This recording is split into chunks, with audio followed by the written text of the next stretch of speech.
আসলতে আপুনি মন কৰিছে কেউ দেখে জুবিনময় পৰিৱেশ জুবিন গাৰ্গে 50 বছৰীয়া জন্মদিন পাতিছিলে নিজৰ য'ত শৈশৱ যৌৱন অতিবাহিত কৰা স্থানত আটাই খুব আবেগিক হৈ আছে যে জুবিন গাৰ্গৰ এটা এনেকুৱা অনুষ্ঠান হ'ব যেটো কোনেও বিচৰা নাছিল বা যি কি নহওক কাইলৈ জুবিন গাৰ্গৰ যি ধৰণে তেওঁ জীৱনশৈলী আছিল তেওঁ সত্তা যেনেকুৱা আছিল ঠিক তেনেকুৱা ধৰণে যোৰহতীয়া ৰাইজে প্ৰশাসনৰ সৈতে মিলিতভাৱে এটা ডাঙৰ অনুষ্ঠান পাতিব বিচাৰিছে তাত হ'ল প্ৰথম ৰাতিপুৱা 8 বজাতে সৰ্বধৰ্ম প্ৰাৰ্থনা সভাৰে অনুষ্ঠান আৰম্ভ হ'ব তাৰ পিছতে সৰ্বধৰ্ম প্ৰাৰ্থনা অনুষ্ঠানৰ সমান্তৰালকে ইয়াতে ৰাজহুৱা শ্ৰদ্ধাঞ্জলি পেণ্ডেল দেখিছে ইয়াতে ৰাজহুৱা শ্ৰদ্ধাঞ্জলি হ'ব ইয়াতে জুবিন গাৰ্গৰ চিতাভস্ম আনকি ছিংগাপুৰৰ পৰা অনা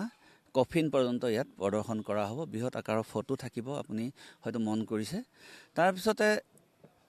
এইফালে পেণ্ডেলত ইয়াতে হ'ব নাম প্ৰসংগ 2000 ভকত আমাৰ ঢেকিয়াখোৱা বনামঘৰ মইনাপৰীয়া নামঘৰৰ ভকত বৈষ্ণৱ তেওঁলোকে আগভাগ লৈছে তাৰ লগতে 2000 ভকত বৈষ্ণৱ আহিব তাত গায়ন বায়ন হ'ব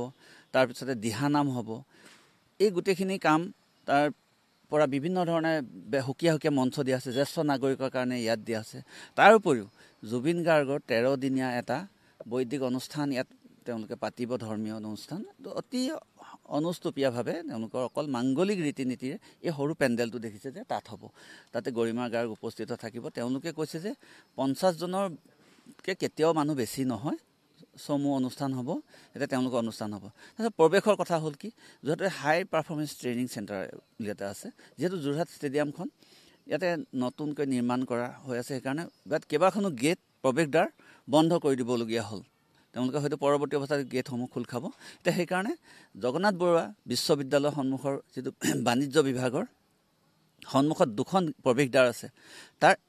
এইফালে সোঁফালে যিখন প্ৰৱেশদ্বাৰ সেইখনে ৰাইজ প্ৰৱেশ কৰিব আৰু বাঁহৰ বেৰিকেডবিলাক দেখিছে ন তাতে ৰাইজে শাৰী পাতি ভিতৰলৈ প্ৰৱেশ কৰিব প্ৰৱেশ কৰি এইফালে তেনেকৈ আহি গোটেই এটা চক্ৰাকাৰ আহি এই ধৰণে ইয়াত শ্ৰদ্ধাঞ্জলি জনাই তেওঁলোকে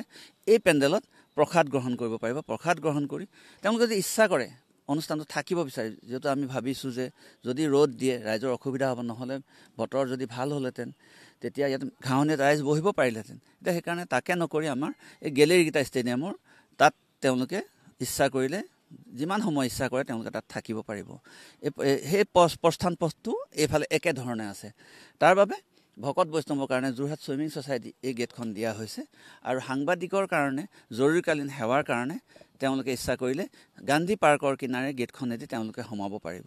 ইয়াতে পুলিচৰ লগতে আৰক্ষী প্ৰশাসনৰ লগত বিভিন্ন জায়গা বেটেলিয়নৰ আহিছে বিভিন্ন কোম্পানীজ আহিছে CRPF আছে তাৰ উপৰিও চিভিল ডিফেন্সৰ লগতে জুবিন ফেন ক্লাব আদি কৰি বিভিন্ন অনুষ্ঠানৰ পৰা 2000 স্বেচ্ছাসেৱকে ইয়াত আহি তেওঁলোকে সেৱা আগবঢ়াব আৰু বিভিন্ন কাৰ্যত সহযোগ কৰিব আমি আশা কৰিছোঁ যোৰহাটবাসীৰ সহায় সহযোগত এই বৃহৎ অনুষ্ঠান ভাল ধৰণে সুচাৰুৰূপে পৰিচালিত হ'ব